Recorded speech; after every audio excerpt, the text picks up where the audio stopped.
mga kwento ng pag-ibig, kwento ng buhay, at kwento ng pag-asa. Hatid sa inyo ng Moment of Romance.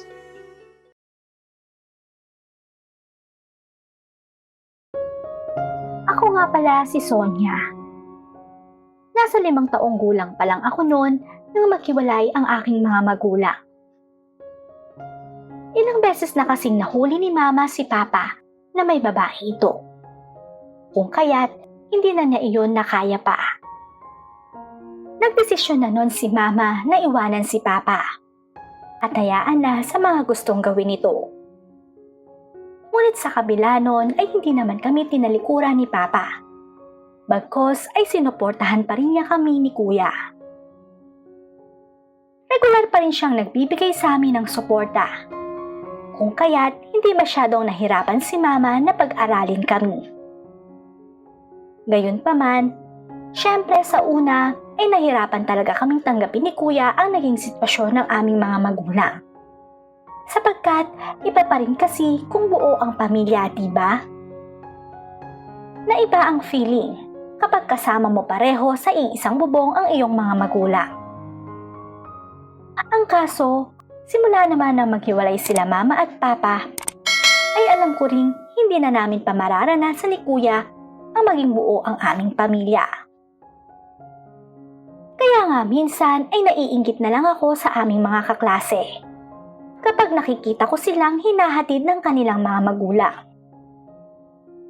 Lalo na nga sa tuwing nakakakita ko ng isang pamilya na sama-samang kumakain at namamasyal. Pero kahit na ganon, ay naisip ko rin naman na mas mabuti na rin siguro na naghiwalay sila Mama at Papa. Kesa naman, araw-araw namin silang nakikita ni Kuya na nag-aaway. Na araw-araw naming nakikita si Mama na umiiyak dahil nasasaktan siya sa ginagawa ni Papa. Kaya nga nang magkaisip kaming magkapatid, ay doon lang din namin labis na naunawaan ang naging desisyon nila. Kaya sa huli ay natanggap na rin namin ni Kuya na hindi na mabubuo pa ang aming pamilya. Basta ang mahalaga lang naman sa amin ay nakikita at nakakasama pa rin namin si Papa. Kahit na hindi na siya sa bahay namin nakatira.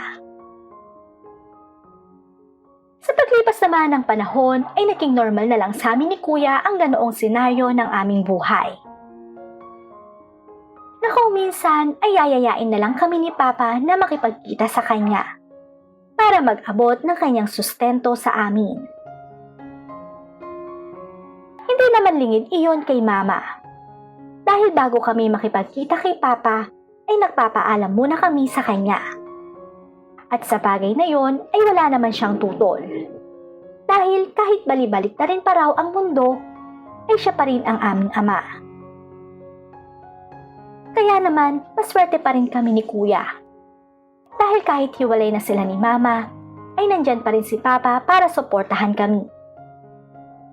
Bukod doon, ay kahit na may kanya-kanya na silang sariling buhay, ay hindi pa rin nila kami pinapabayaan. Kaya naman masasabi kong kahit hindi nabuo ang aming pamilya, ay lumaki pa rin kami ni Kuya sa maayos na kalagayan. 2 taon ang agwat ng edad sa akin ni Kuya at nasa college na kami noon pareho nang muli namang tumibok ang puso ni Mama. Buong akala nga namin noon ay hindi na ito mag-aasawa pa. Dahil sa tagal din niyang naging single. Pero nagulat na lang talaga kami nang ibalita niya sa aming magkapatid na may nanliligaw daw sa kanyang isang call center agent. At sa bagay na yon ay hinayaan lang naman namin siya. Total naman ay malaki na rin kami ni Kuya. At ilang taon na lang din ay magsisimula na kaming hanapin ang aming mga sarili. Isa pa, ay may kinakasama na rin naman noon si Papa. Kung kaya't ayos lang sa amin kung mag-asawa na rin siyang muli. Ang mahalaga na lang naman sa amin noon ay makita silang masaya sa kanilang mga partner. Nang magsimula namang dumalaw ang manliligaw ni Mama na itago na lang natin sa pangalang Rudy, ay masasabi kong may itsura ito. Yun nga lang ay mas bata ito sa kanya. Kaya naman nang ipakilala siya sa amin ni Kuya, ay kaagad namin itong kinausap. Dahil bigla kaming nag-alala para sa kanya, na baka pera lang ang habol nito kay Mama. Pangkaraniwan naman kasi sa mga ganong klaseng lalaki, ay pera lang naman talaga ang habol nila sa mga katulad ni Mama. At kapag wala na silang mahuhuthot sa mga ito, ay basta na lang silang iiwanan na parang basahan. Katulad na nga lang ng kakilala ko, na pagkatapos maloko ng lalaki, ay ayon, iniwan na lang din siya. Kaya naman bago pa maisipang sagutin ni Mama si Rudy, ay kinausap talaga namin muna ito ng masinsinan. Naku, ano ba kayong mga anak? Hindi ganong klase ng tao si Rudy. Matagal ko na rin siyang kilala at matagal na rin may gusto sa akin. Kaya lang, ngayon ko lang din talaga napag-isip na bakit nga ba hindi ko talaga subukang umibig muli, di ba? Anya naman sa amin ni Mama. Sa bagay na yon, ay wala na kaming nagawa pa ni Kuya. Sapagkat alam naming may pangangailangan din si Mama na hindi namin kayang ibigay na magkapatid. Kaya naman, hinayaan na lang din namin siya. Total ay matanda na rin ito at may karapatan na lumigaya. Makalipas naman ang isang buwan, ay nagulat na lang kami ni Kuya nang sabihin muli sa amin ni Mama na magsasama na raw sila ni Rudy. At plano nilang sa bahay na lang din namin sila tumira. Bilang anak lang naman ito, ay wala rin kaming nagawa doon ni Kuya. Sapagkat nakita din naman naming dalawa na mukhang seryoso talaga si Rudy kay Mama. Yun nga lang, huli naman na nang malaman naming may asawa at 2 anak din pala si Rudy. At ang labis na ipinag-alala pa namin noon, ay hindi pa pala ito tunay na hiwalay sa asawa. Gayunpaman, nang patunayan naman sa amin ni Rudy na hindi iyon magiging problema sa pagsasama nila ni Mama, ay wala na rin kaming nagawa pa ni Kuya. Ayon din naman kasi sa kwento nito, ay mismong ang asawa raw niya ang nang-iwan sa kanya para pumunta ito sa Amerika kasama ang mga anak nila. Kaya naman dahil doon ay hinayaan na lang din namin ang mga ito sa kanilang mga desisyon. At hindi naman nagtagal ay naging mabuti ring stepfather din sa amin si Rudy. Sa katunayan nga ay may mga pagkakataon pang inaabutan talaga niya kami ni Kuya ng pera, kahit na hindi naman kami nang hihingi sa kanya. Pero imbes namang kuhanin iyon ni Kuya, ay tumatanggi lang siya. Sapagkat may allowance naman daw kaming natatanggap kay Papa. Samantalang ako naman ay kinukuha ko pa rin ang ibinibigay sa akin ni Rudy. Dahil marami akong pangangailangan sa sarili na kailangan ring bilhin. Hindi rin naman kasi nagkakasya ang allowance na ibinibigay sa akin ni Papa. Dahil medyo may pagkamaluho ako. Simula naman noon ay naging malapit ang loob ko kay Rudy. Hanggang sa maging kampante na rin ako rito. Sa katunayan nga ay nasasakyan ko na rin ang mga biro niya sa akin. Dahil bilang asawa ng aking ina, ay itinurin ko na rin siyang para kong ama. Bukod doon, ay lihim ko rin kasi itong nagwagwapuhan. Dala na rin siguro iyon ng kaputian ng kanyang balat. At tiyak na kaya siya pinatulan ni Mama ay isa rin iyon sa mga nagustuhan niya dito. Kahit pa nga alam niyang maaari din siyang iwanan nito pagdating ng panahon. Ngunit sa pagkakataong iyon ay ipinakita talaga ni Rudy na pwede namin siyang matakbuhan ni Kuya. Matuloy lang din kasi ito sa paglapit sa aming magkapatid. Bukod doon, ay dahil sa kanya ay nagkakaroon rin kami ng happy moments na mag-iina. Sapagkat niyayaya niya kaming kumain sa labas lahat.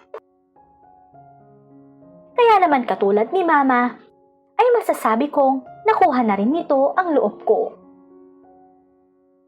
Mabilis na lumipas ang panahon. Hanggang sa patuloy lang kami sa pagiging close ni Rudy. Sa simpleng pagbibiruan namin nito, ay hindi ko naman akalain na mauuwi rin yon sa malalim na pagtingin ko para sa kanya. Pilit ko namang iwinawak si ito sa aking isipan. Dahil alam kong mali ang nararamdaman kong iyon para rito.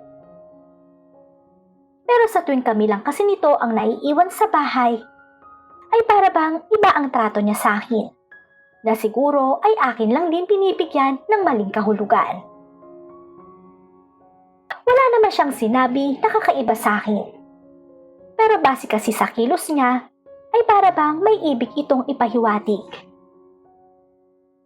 Lalo na nga kung minsan na nahuhuli ko siyang tila malagkit ang tingin sa akin, na para namang tumutunaw sa aking pagkatao. Sa pagkakataong yon ay hindi ko rin naman maintindihan noon ang aking sarili. Kung bakit sa tuwing tinitingnan niya ako, ay para bang tumatagos yun sa aking katawan. At hindi ko nga rin alam noon kung sinasadya ba talaga niya na ipakita sa akin ang kanyang maselan na katawan. Dahil lumalabas na lang ito na walang saplot na pang-itaas. Sa bagay namang iyon ay naisip ko na baka sinusubukan lang niya ako. O kaya naman ay sadya lang talaga na ganun ang nakagawian niya.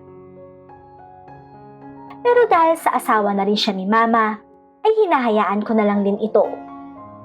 Total naman ay wala siyang ginagawang masama sa akin. Yun nga lang, sa patuloy naman itong pagpapakita sa akin ng ganun, ay hindi ko rin akalain na darating ang panahon na mapagpapantasyahan ko siya.